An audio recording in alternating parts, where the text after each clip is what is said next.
drive, left field. It's deep. It's going. Yes. And it is gone. Yes. He steps up his head and falls forward. And he fumbles the football, and the Eagles have it. Saquon Barkley's the guy. He's going to take it. Touchdown from 65. All right, Nicky C. Nicky C's off the Phillies. Let's sing and rejoice. This is the moment we've been waiting for all offseason. We knew it was coming. We knew it was coming. We just didn't know when. We didn't know if it was going to be either a trade or a release, but now you know he's off the team. With all the shit that's come out, I'm honestly surprised he signed with another team as quickly as he did. Yeah, I'm surprised as well. We'll get to that, but welcome everyone. I'm Andrew, and Tyler's across from me. I think this is one of the... How do we even start off breaking it down? This is like a highlight of the Phillies all season. After the disaster they had of not being able to get the target you wanted in Bo Bichette, having to go back to JT. I mean, you really didn't get anything. You really didn't get anything. Keller and Garcia. That was literally the only two having acquisitions. To rely on these young prospects. But this honestly is a great... that day that Castellanos got released was a great day to be a Phillies fan. And Matt Gelb did a fantastic job of covering everything. A bomb of an article. Yeah. Because it is all anyone's been able to talk about. So everyone already knows about the beer. Yep, the beer the incident. Presidente beer in the dugout. Yep, whatever you want to call it. The, Miami incident, as they were Gene referring Segura to it. went on his Instagram story and posted a picture of the beer with laughing emojis.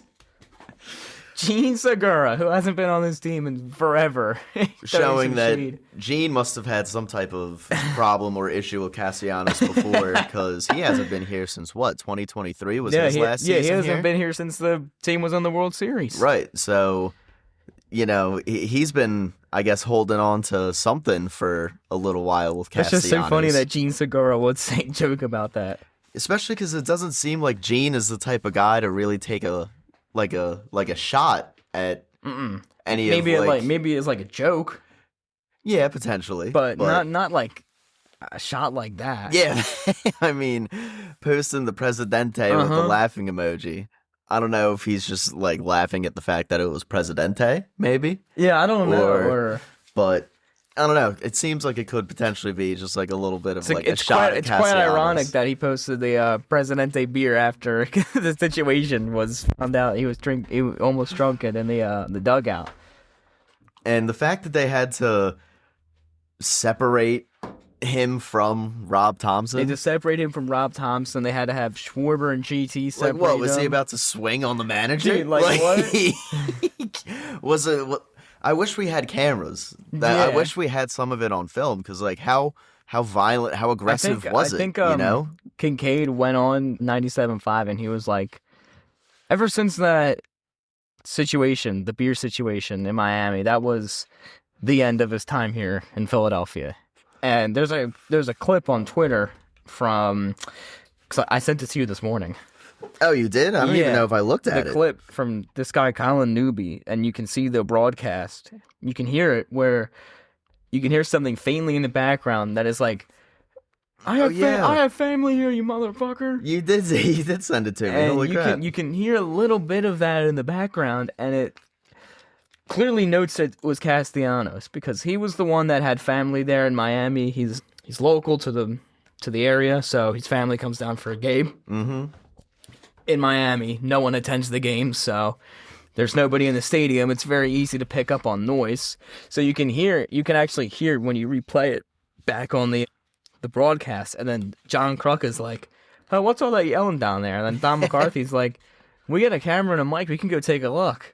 And I'm assuming that they must have saw that on the camera, and then in the control room, they're like, yeah, we can't show this. Because if they show that and it gets out to the media, then imagine the drama that would have caused. They literally told Nick to not tell the media about the Miami incident because of the backlash he would receive, and he would probably be suspended by MLB. Well, yeah, because once it gets out, MLB has to do something about it for the fact you violated You violated MLB rules by bringing an alcoholic beverage into a dugout during the game. I remember when I was 13, I yelled at some kid because he was playing Clash of Clans in the dugout. So he freaking, I don't even know how he got a Presidente beer. I guess he just had it in his bag. Like how they must have him in like the clubhouse or something. I guess left for after the game, but because in the article, in like the latter end of the article, it said after the loss to the Dodgers that ended the season, he was sitting in the corner drinking a Presidente. So I guess Presidente has to be his beer of choice. The official beer sponsor of the Phillies. Castellanos might be able to get some type of, sponsorship deal out of this. I mean, with that just being like the initial, that was like the climactic point, I guess. That was the moment where the players started to turn on him instead of it just being kind of like this beef back and forth between Thompson, Kevin Long, and Castellanos. That seems to be where it more started to become an issue of the rest of the players were like, all right, dude, this is enough. Like, enough is enough, The dude. players had to have hated him. I mean, seriously. I think Kyle Schwarber was asked, it's like, what do you think about the situation? And then he said, like, oh, I have no comment. I wish him the best. So like, that's just like an honest reason, like, we know. Yeah, like, we hated this guy.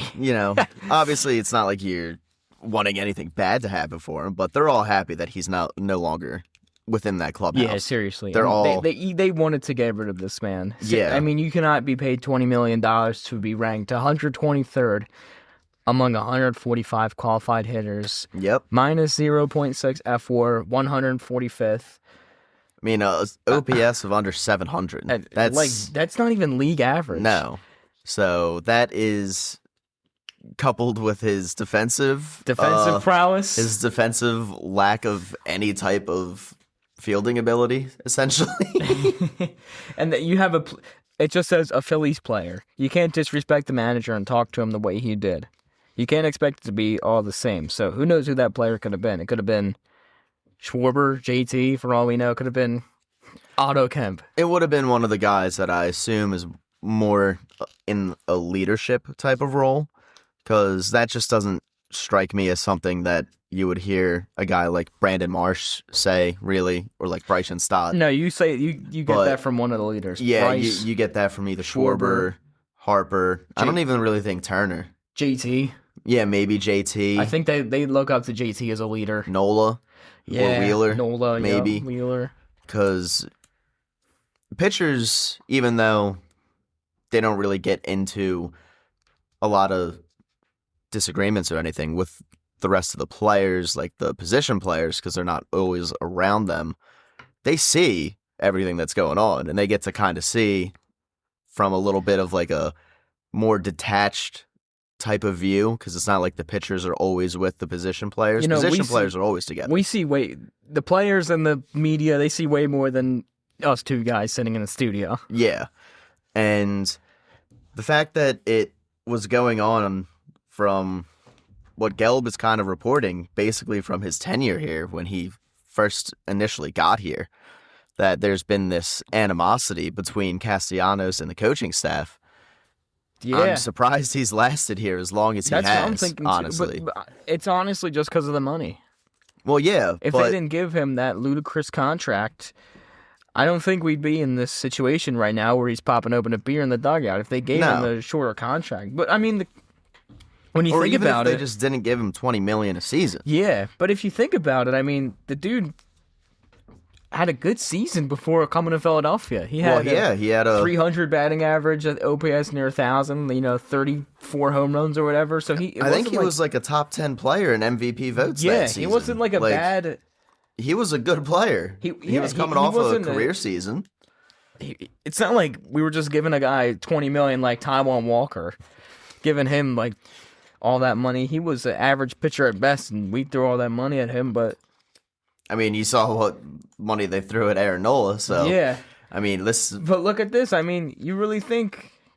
if we're sitting here, like, in 2022 when they contract is signed, I would have said it's a fantastic deal. Yeah, because at the time, it looked like it was a fantastic deal. And especially because Castellanos was supposed to provide everything that the Phillies were looking for. Like, if Castellanos was what he was billed as when he got here and actually performed that way, this team may have won the World Series in 2020. They might have, yeah. Or they may have beat the Arizona Diamondbacks in 2023. Here's the quote. The Phillies had suggested changes. They wanted Castellanos to reel in his free-swinging ways. It alienated Castellanos, who felt he had a certain status that he was being questioned. His new team told him everything he was doing was wrong. I mean, that's literally one thing. Just stop swinging. Stop swinging like you're swinging a pool noodle. So there must have been other stuff that they were telling him to do. People don't realize, like, Kevin Long is one of the most respected hitting coaches in the league. Yeah. Like, Schwarber has hit his most home runs under him. You know, Turner's been hitting 300 since he's come here. Bryce Harper has advocated for him his entire career. Kevin Long was with him in frickin' Washington. MVPs. That's the reason Kevin Long is here. Yeah. The reason Kevin Long is here is because Bryce Harper wanted him here. Like, Bryce Harper, at the time when he wanted Kevin Long here, was probably, a top 3 player in the MLB? Yeah. So if you're not going to listen to that guy on who he wants to be the hitting coach, who are you going to listen to? Yeah, Like, why is your evaluation somehow better than Bryce Harper's? He can't listen to Kevin Long and Rob Thompson because they don't play baseball. Absolutely ridiculous. That is the most ridiculous thing that I've ever, If that's the stance that you're going to take, you're going to alienate more than 35 to 40% of every single coach that's on your coaching staff. You know how many guys that are on coaching staffs that never played in MLB? There's a lot. There's a lot of guys that never played a lick of Major League Baseball. They could have played minors. They could have played collegiate. But they never played majors. Yeah, never played majors. You're going to sit there and tell me that guys that have never played, that have been World Series champions, are guys that you can't listen to? Yeah. That just sounds ridiculous to me. Yeah. Because there have been plenty of people that have been successful managers that were not Major League Baseball players. Castellanos believed he had earned the middle of the order spot and that he should not have to prove he was worthy of one again. He was a hitter who relied more on feel and less on mechanics or approach. He did not think he could succeed with a passive mindset at the plate. Over the first 30 days of the 2024 season, he hit just 173. Which is horrible, horrible numbers, reflecting kind of the fact that maybe he didn't really want to be here in the first place.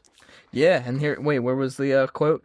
Castellanos' preference from the beginning of his free agency was a long-term deal with the Marlins. It would allow him to see Liam, who lives there with his mom during the season. He could have family in the stands every night.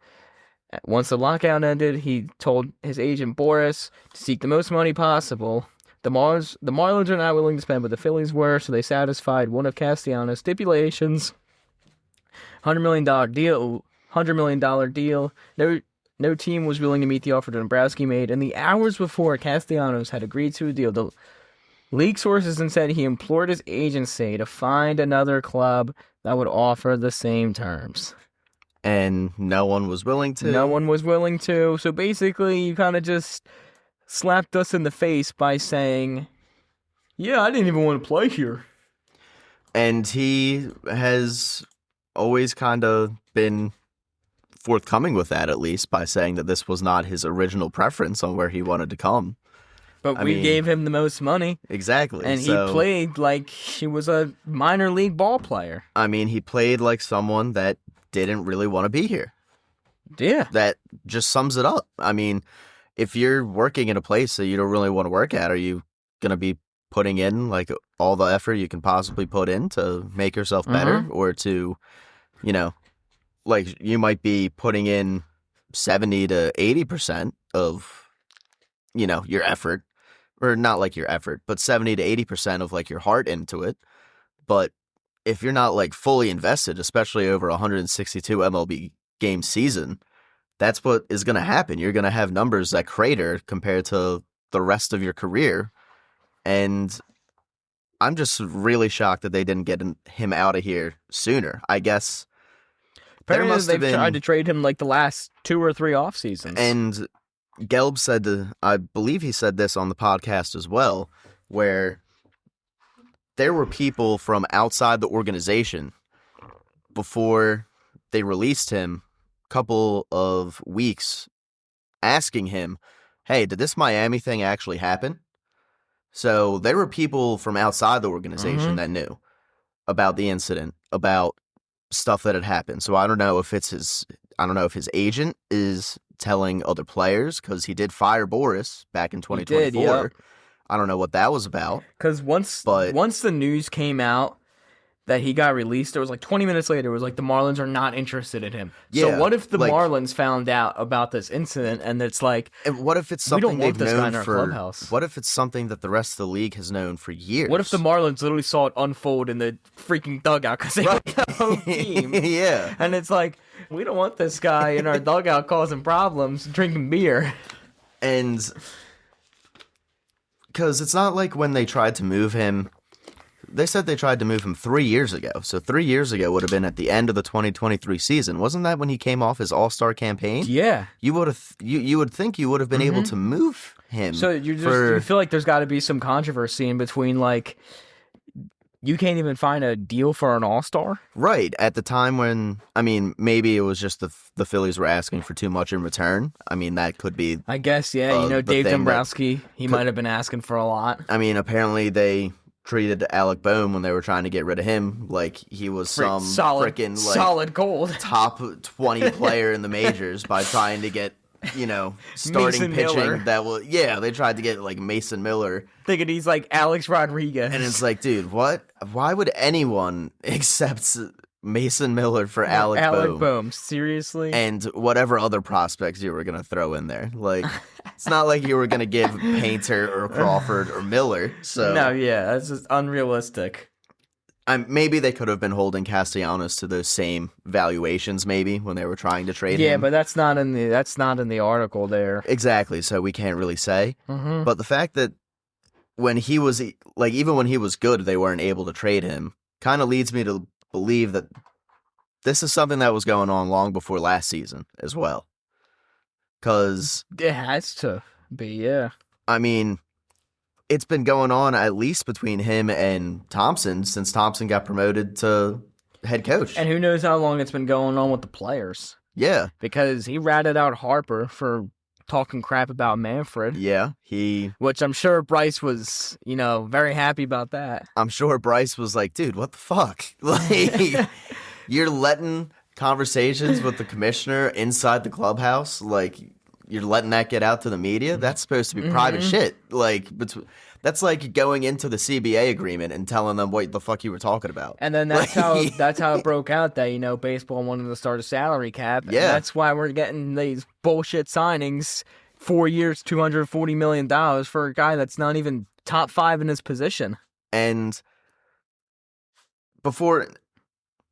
actually, no, I want to continue with the Phillies thing because I do have a question that I want to ask that is more of a broader, just MLB question. But when there's so many things in this article that they highlight, like the LA Dodgers game incident where JT Realmuto is trying to take batting practice and he can't because Liam and Castellanos are playing catch in the fucking outfield. Are you kidding me, dude? Are you fucking serious, bro? Or Liam is taking batting practice from one of the coaches instead of one of the actual players 30 minutes before the game. Fucking 30 minutes before the Dodgers game. Like, bro, are you kidding me? It's game 2 of the NLDS, and you're sitting here being like, oh, Liam's got to get batting practice. JT, you got to wait 10 minutes. Are you fucking serious, bro? Oh, or is it, like, how much do you want everyone to cater to your every win? Or what was it? Playing music after a loss when you played good? Yeah. Like, can you imagine, like, the team lost 7-2. Castellanos had, like, a 3-for-4 game. He had, like, 2 doubles, like, maybe 2 RBIs. Like, you're sitting there, you're at your locker, getting changed, all of a sudden you just hear, like, some bumping Meek Mill, like, Dreams and Nightmares. Like, you're like, break that freaking speaker like Carlos Santana broke the TV. You're like, dude, what the fuck? Like, it is not the time for that. You? And he does say in here that they didn't consider him a bad teammate, but he definitely wasn't a team player. No, he wasn't. He catered to himself. He tried to think. He thought he wasn't a superstar on a team that has Trey Turner, Kyle Schwarber, Bryce Harper, Christopher Sanchez, Zach Wheeler. Yeah, no shit, you're not a superstar. You're a freaking idiot. Yeah. Like, dude, why are you sitting there and telling me, Nick Castellanos, so you truly don't believe that it's a good idea to defensively substitute you for who did they even bring in as his replacement? Rojas. That game? Rojas. You're telling me Rojas is not a better defender than you. So in a game that you're trying to win, because it's June and it's a divisional game against an opponent, which are games that really matter, even though it's not like the Marlins specifically matter, coming to tie-breaking circumstances, it matters whether or not you beat guys in your division. It matters in September. Yeah, it matters. So for you to sit there and be slighted by the fact that you're being replaced defensively in the 8th inning, it's not like they took you out in like inning number 5. Yeah, like, it's a 2-run game. Yeah, you guys need to win this game. This was a point where they were still behind the Mets for the division, or they were just barely ahead of them at this point. This was right before the collapse. Yeah, so they're still trying to keep pace with the Mets. You know, it's not like they're in prime position. They're ahead by like 5 games. It doesn't matter if they lose. Mm-hmm. Like, and you're sitting there taking it personal by the fact that Johan Rojas is clearly a better defender than you, dude. Johan Rojas. Like, Rojas is a much better defender than you. A difference outs above average of -17. Yeah, and you're going to tell me that you feel personally disrespected because you got taken out for defensive responsibilities when the guy that came in to replace you was much clearly a better defender. It's not like they trotted Weston Wilson out there and they were like, yeah, this is your defensive replacement. It's not like they put Kyle Schwarber in left field. Exactly. Then I would be disrespected. Then I'd be like, dude, really? You're replacing me for Kyle fucking Schwarber? Like, all right, yeah, then you can take some disrespect. Yeah, you got replaced by Rojas. Rojas, who was one of the best outfield defenders, like one of the best outfielders in the entire Major League Baseball. And you're going to feel disrespected? Like, do you want to win or do you just want to play? Yeah. What's your preference, it's ridiculous. Dude? Do you want to win or do you want to play? Because it seems like to me you just want to play. You want to play, yeah. You don't. It seems like you don't care about. You don't care about the win. You don't care about making the postseason or doing anything. You just want to make sure you play every game. Yeah, you just want to make sure to play and get your free check. Like that's okay. What, you just want to be some guy that plays 162 games a year, and that's just like your claim to fame your entire career? Whoop de freaking do. You played 162 games and like, bro, you're not Cal Ripken. Yeah, you played 162 games and couldn't even be a league average hitter. Congratulations on being the shittiest player in baseball. Maybe it would have benefited you to take a couple of days off to maybe, I don't know, rest so you could actually be a productive player at the plate. Like. And the fact that he's taken offense when, dude, you are one of the most, like, overrated, overplayed players in the game. He's turning into one of the most dislikable players in the league. Yeah, and I wonder, dude, you said it, I don't know if you said it right before we started recording, but it's going to be like a month before him and Manny Machado are sitting there in a fist fight in the freaking dugout. Fighting in the dugout. He's going to bring a whole 12-pack of Presidente. They're losing 12-0, but he got 3 hits. Here's my Presidente. And then start popping like you won the World Series. Like, so, I'm very happy he's gone. I don't understand why there's a lot of people that are, like, mad at the Phillies. Yeah, I guess it's just because of, like, there's a lot of people that, like, fanboy Nick Castellanos, but you have to go into the further detail and realize, like, dude, this guy was a freaking asshole. The guy was a cancer. Yeah. He was like, why are the fans booing? We're losing in the playoffs, and I'm not doing jack shit. Why are they booing? This is clearly a guy that didn't really vibe with his teammates by the fact that an hour after they clinched the freaking crown, he's sitting by himself smoking a cigar, being like, oh, pouty, woe is me. I'm gonna doom scroll TikTok. Like, dude, you just won the NL East crown. Division for the 2nd year in a row. I don't know, maybe go and be with the rest of your teammates. Yeah. Everyone, the entire rest of the team is in the clubhouse. You're like the shy kid at the party. And you're just like out here like you I don't know. You're like out here just being like that one emo kid at like the high school dance. Another thing about avoids everyone. The bunt from Bryson Stott, because he knew the bunt was coming. Yeah. Because Rob Thompson told Bryson Stott, you have to bunt and get him over to third base. There's a video analysis on it, and you can see Castellanos does nothing. There's no lead. He knows the bunt is coming. You can see the defender, it was either Betts or whoever the second baseman was clearly off of the bag, and you can see him just nowhere close because he knows that he's going to try to advance to third, and they can just get the force out at third. Yep. Or first. So he's sitting there like, oh, what do I do? What do I do? And he didn't take a lead, and because he runs like a locomotive. Yeah, he's so slow. He gets thrown out at third by like a century. I know, it wasn't even a close play, really. It wasn't even a close play. You could have picked it up and just routinely tossed it over. I'm pretty sure Betts had the ball like in his glove and was placing the tag before his foot even came close to it. It was Muncy who got the ball to third, then Betts was on the bag, and then Muncy just nonchalantly just tossed it over because he was all the way, the base is 50 feet away and he's still chugging along. I got it. I'm almost there. Oh. And then he complains like, oh, I just cost our team the game. If I was at third, because Harrison Bader got a single the next at bat, he scores, the game is tied. Oh, I just cost my team the game. Now, why are the fans booing? I got a double, and he almost got thrown out at second too. I don't even know why he tried to hustle for that double. And also that pitch he hit for a double was like 1,000 feet out of the strike zone. I'm surprised he didn't make contact with it. It's a freaking Castellanos special.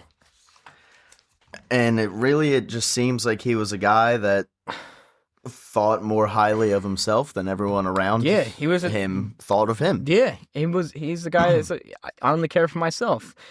Like Ben Simmons. He lived in Ben Simmons' house. He got treated like Ben Simmons, and now he's off the team. And except he got released, and they didn't trade for the hardened equivalent of baseball. Well, no, and at least when Simmons was going through his stuff, he at least had other teams that were still willing to trade for him. Yeah, you had 29 other teams say no. Yeah. Which is really, really bad. You had 29 other teams go, nah, we only want to give you... 29 other teams that wouldn't even take $1 million of his salary. Yep. And you have one team that was only willing, or at least only one. Maybe it could have been like 5. But you had one team willing to give you the veteran minimum contract. And it was the Padres. And that's the most money you were getting, a veteran minimum. It doesn't even matter. He's still going to get paid the rest of the money from the Phillies anyways. Well, yeah. But the fact that the Phillies basically paid $20 million for you to not be here anymore. Just for you to go away. And then they paid him the $10 million for Garcia, so that's $30 million for one position. $30 million to replace you, Nick Castellanos. That's how much the Phillies wanted you gone. $30 million. That's like a big slap you, F you in the face right there. Yeah. We just spent we literally spent this money to have you go. It was James Franklin. They spent $50 million to fire him from Penn State. So that's because they didn't want him anymore. So they showed we don't want you. Get the hell out of here. Or like with Carson Wentz. How much dead cap money did they eat they that took first all that year? Dead cap $48 money. million? Yep. But look how it turned out though. Oh yeah, it turned out great. Freaking won a Super Bowl. So, I mean, hey, who knows? Maybe with this guy out of the locker room, potentially maybe the vibes are better. Maybe we'll see an uptick in everyone's performance because there's not some freaking monkey hanging on everyone's back all the time now. you know that, the expression of the monkey on your back, you just can't get it off. Castellanos was the monkey on the back. Yeah, ridiculous.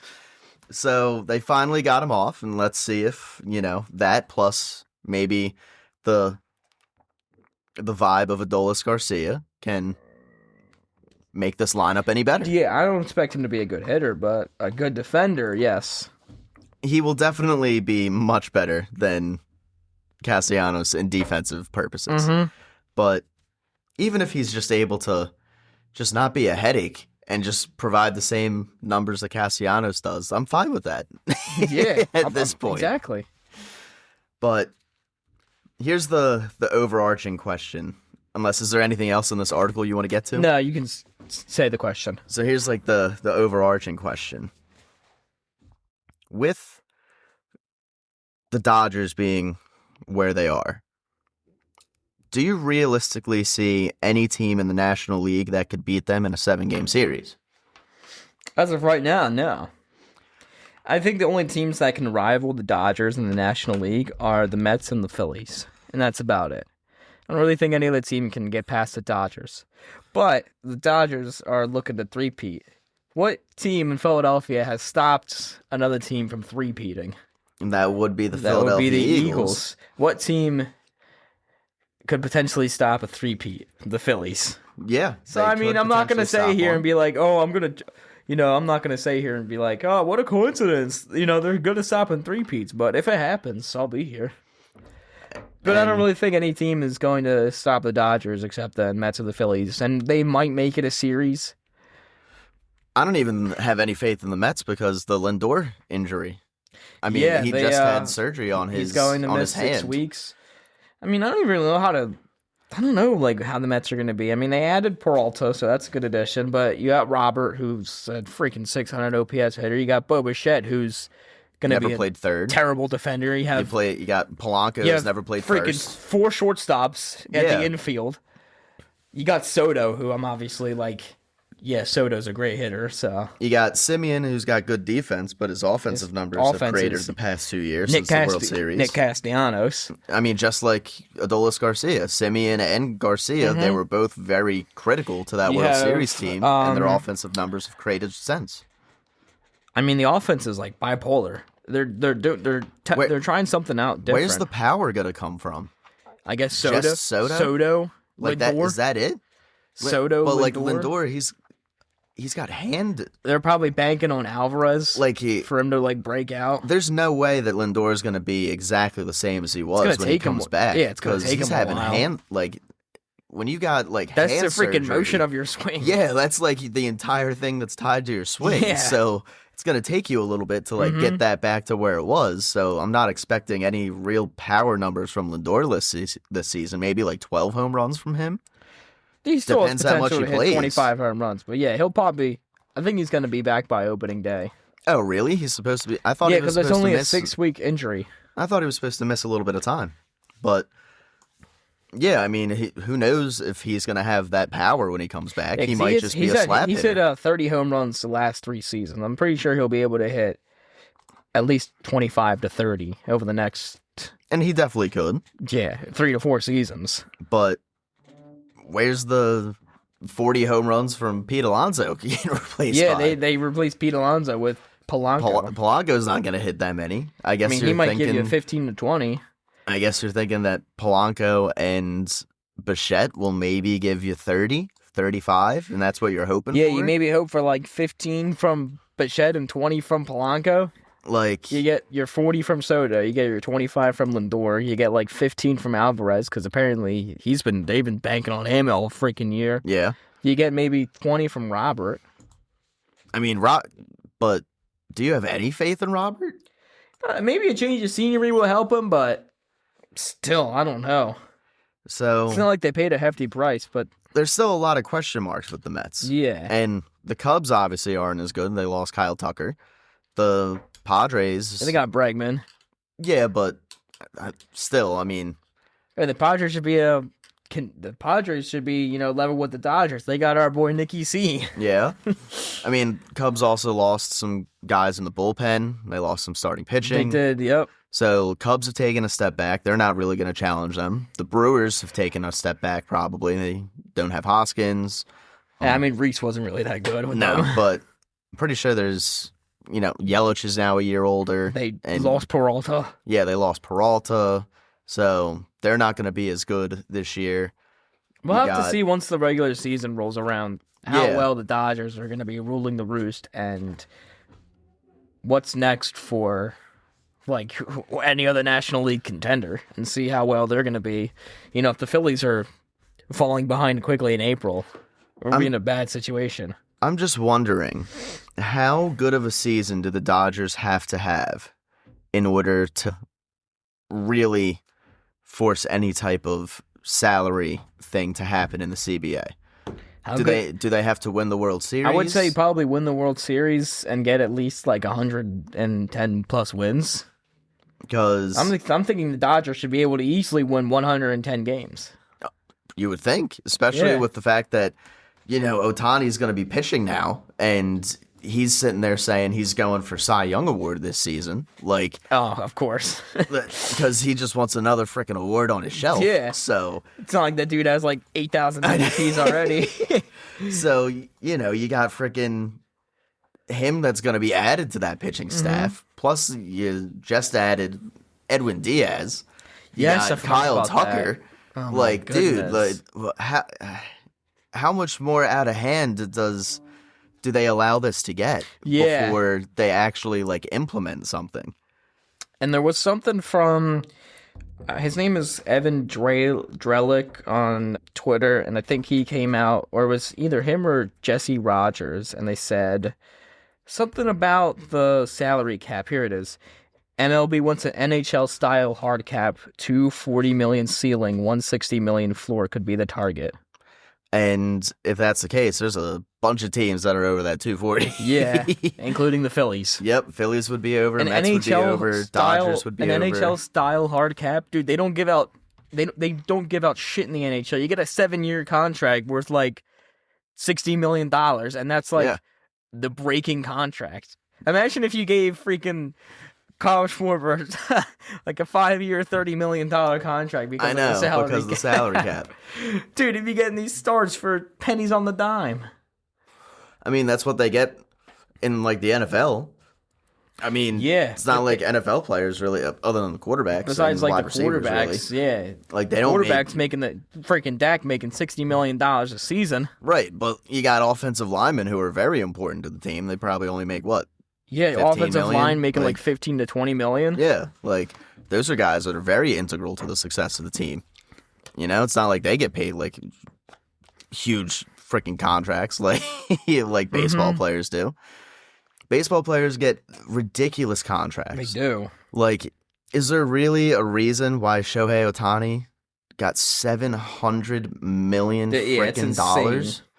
Or Juan Soto got however much, $750 million. Like, really? That's what you guys are all fighting for?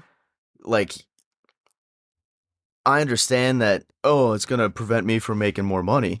It's going to prevent you from maybe making an extra $2 to $3 million per season, most of the players. It's not going to prevent... The only guys it's really going to hurt is going to be the top 1% of the MLB that will no longer get the $400 million contracts. Everyone else is going to be benefiting. Basically about the same. Like, if there was a hard cap at $240 million, is there really any difference in what Castellanos would have gotten offered? He probably would have gotten offered the same freaking money, $20 million. So it's not like it changed for him. Like, it's not going to change for most of the guys. It's just going to change for people like Harper, who can no longer get a $365 million contract. They'll end up having to, defer the contracts. Yeah. Over time. It's like we have to fit the cap, so we're going to have to defer the money over time. Yeah. Same with Nola, Schwarber, Turner. All those big contracts that the Phillies have, they're going to have to just be deferred. So, and for the continuation of the sport, for there to be a full season next year, do you think that another team other than the Dodgers has to win the World Series? Like, if the Dodgers win, is it guaranteed that we're getting a shortened season? I think we're getting a shortened season guaranteed even if the Dodgers win or lose. Even if the Dodgers win or lose? Yeah. We could be... The freaking Yankees could win the World Series. Well, and they've literally done the same thing the Phillies have, run it back, and they'd still probably enforce a lockout because the Dodgers would just go out and give Tarek Skubal, like what we said in one of the other episodes, like Tarek Skubal, 1 year, $80 million contract. Yeah, something and it's insane. Like, they're not gonna pay Tarek Skubal, or they're gonna give Tarek Skubal on freaking godly amount of money that the Tigers aren't going to be able to offer. So there was an article that got put on ESPN a couple of days ago that was about the new CBA and all that stuff, right? That Jeff Passan put out. Yeah. And pulling it up right now because I'm looking to see the exact numbers of how much money have been, like the money disparity. Okay, here we go. Over the past 5 seasons, between payroll and competitive balanced tax penalties, the Mets have spent $1,785,385,388. Well, here, hold up. 50% of that comes from Juan Soto. Just ahead of the Dodgers, $1,716,051,502. The next closest team is the Yankees at nearly $250 million behind the Dodgers. But it's less about them than it is the gap between the top and the bottom. Bringing up the rear are the Oakland Athletics, who have spent $347 million, $310,744, not in the past 5 years, in the past decade. Like, decade, yeah. In the past 10 years. $300 million. Meanwhile, the Phillies gave $330 million to Bryce Harper. That's all. The Oakland Athletics' entire history of contracts is given to one player on the Phillies, of Bryce Harper. And then Pittsburgh, not far ahead at $356 million. Miami, Tampa Bay, Cleveland. None of those teams, even put together, is a quarter of what the Mets or the Dodgers have spent over the past 5 seasons. Does it say what the Phillies is on there? Because I'm sure the Phillies have to be on there. They spent $300 million on Harper, $300 on Turner. I don't know if they highlight the Phillies in here. Schwarber, $150 million. Nola, big contract. Here we go. So let's use a potentially realistic example that would maintain the 5.5 billion or so teams paid for players in 2025. So the money that teams would spend would be within $50,000 of last season. $236 million would be from the Dodgers, $150 million from the Mets, $85 from the Yankees, and $69 would be from the Philadelphia Phillies. Okay. So the Phillies make up the bottom of that CBT threshold. And to reach $150 million, the Marlins would need to spend an additional $82 million on their salary. For the A's, for the Athletics and the Rays, it would be $71 million. So there's a lot of teams that just are not able to spend this type of money. Well, the A's owner is also like a uber douchebag. Well, yes, but the fact that you have such a disparity between the top and the bottom means that there at least has to be some type of restriction or something that's put in place to curb the disparity between the two. Because at this point, it's going to be like certain teams, if we continue on this rate, where rich teams keep getting richer and poor teams just aren't able to keep up, we're going to start seeing like lower, like almost like AAA style teams out of Major League Baseball clubs. We're going to see the Colorado Rockies, a AAA team in the major leagues, because or the Oakland Athletics, or not Oakland, sorry, the Las Vegas Athletics, or the Tampa Bay Rays, or who else is perpetually bad? The Miami Marlins. Like, how far does it get before the actual, like, when does it actually get to a head where something happens? When does MLB step in and it's like, all right, we need to shut this down and we need to agree on something that is going to benefit the entire league? Yeah, like when does that head point finally happen? Because like in every other sport, you have the teams that may be bad for a couple of seasons, but then they come back. Yeah. It's not like the Dodgers have been, under the water, like down dead in last place for millions of years. Right. They've been in the playoffs for freaking 20 years in a row. And when you have a team like you got Colorado, who hasn't been to the playoffs since, what? 2018? And you got Pittsburgh that hasn't been there since Andrew McCutchen was MVP. You have the 49ers who will, make the Super Bowl one season, and then the next season they'll finish 8-9, and then they'll make the Super Bowl again. Like, it's just the way that it's set up is, if you're bad in Major League Baseball, you have to climb such a ridiculous mountain to be good. It's like where every other mountain in every other sport is so much more obtainable to climb. It's like, you know what I mean? It's like you're playing a game, but you open the game, you've never played it before, and the first thing they're gonna throw at you is a microtransaction. Yeah, it's like here's your microtransaction. Can you buy this? And then you click no because you just started the game. And then as you continue playing the game, you get hammered with the microtransactions. You're playing GTA and you're driving around in the city, and all the billboards are just buy money for $1 million for $100 million GTA dollars for $100 US. Right. And as we all know, GTA money is, first of all, it's fake. Yes. Second of all, $1 million in GTA Online is like worth nothing. I know. We were just playing it last night, and. Dude, on a side note, did you see that there was some type of indictment where someone was laundering money through GTA?